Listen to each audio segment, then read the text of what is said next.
Okay, now for a story that's somewhat bullshit and is really getting people chattering about stuff that really doesn't have anything to do with policy or anything. People freaked out today.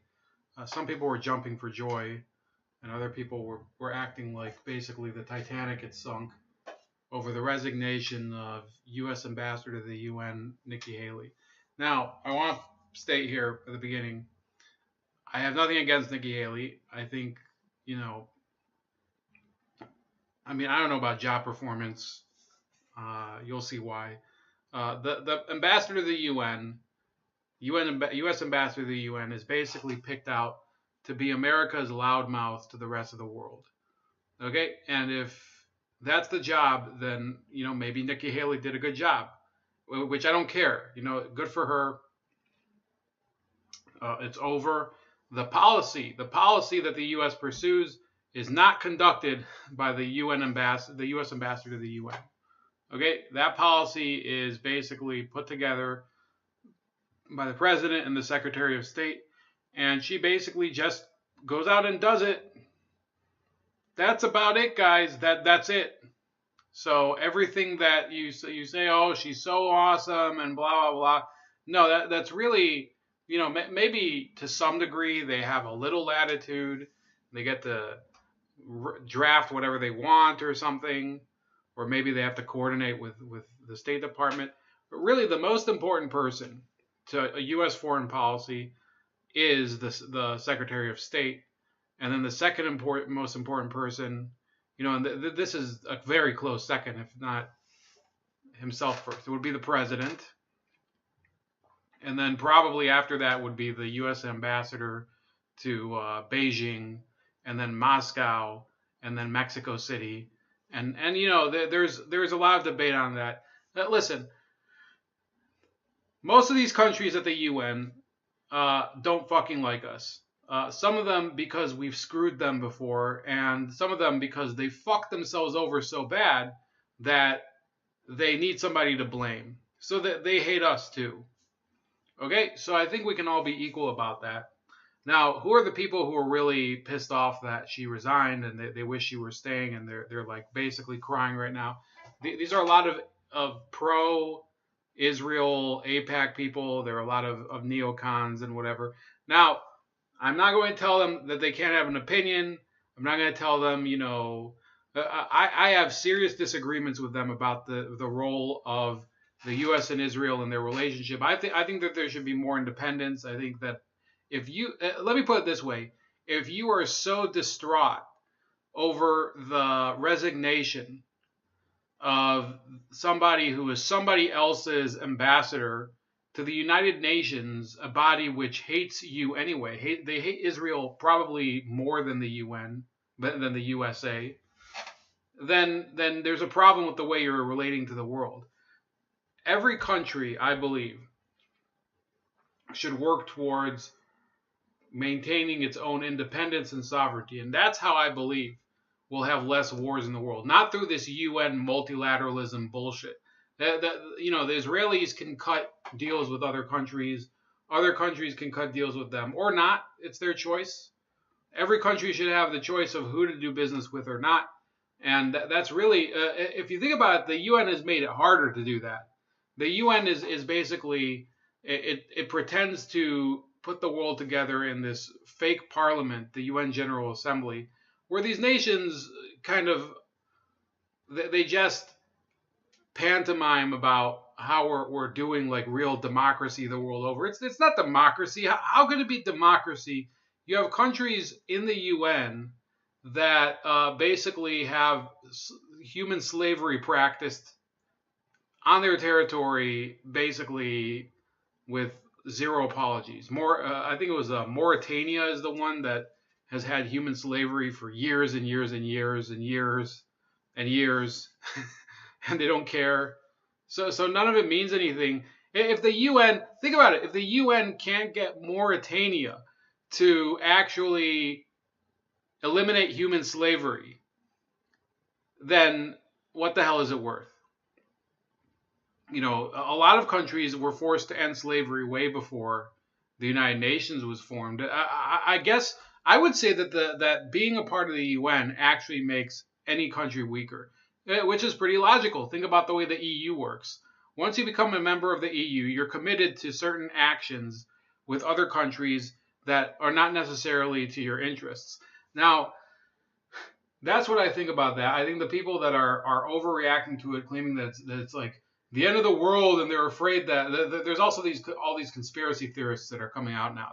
That's pretty funny. We'll see if any of them are correct. I mean, things can happen, but they're kind of out of this world right now, like in terms of how likely they are. But the other people who are reacting are the people who are basically calling her, Cruella de Vil, blaming her for the U.S. supporting Al Qaeda terrorists in Syria. Well, okay, you want to play that game? Fine. I would say yes. The United States should not be supporting anybody in Syria. We shouldn't even be involved at all. The same people don't care about. They never cared about Syria supporting terrorism in Lebanon for decades, killing people left and right all the time. This was way before Al Qaeda and ISIS started being active in Lebanon. This was in the 80s, 90s, and 2000s, all sorts of different combinations. They don't care about these countries.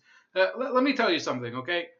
The non-interventionism does not mean supporting other countries that hate us, okay? Non-interventionism means that we decide that our foreign policy will be less about putting our military power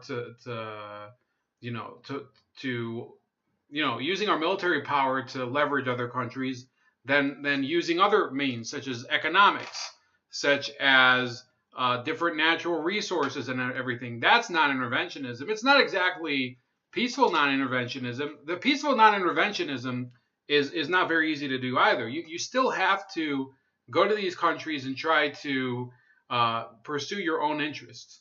If you're a leader of a country and you're pursuing a policy of going and doing diplomacy against the interests of your own constituents, that means that you don't deserve to be the president or any other type of leader of your country, and you might need to change your name to, I don't know, Barack Obama, for example.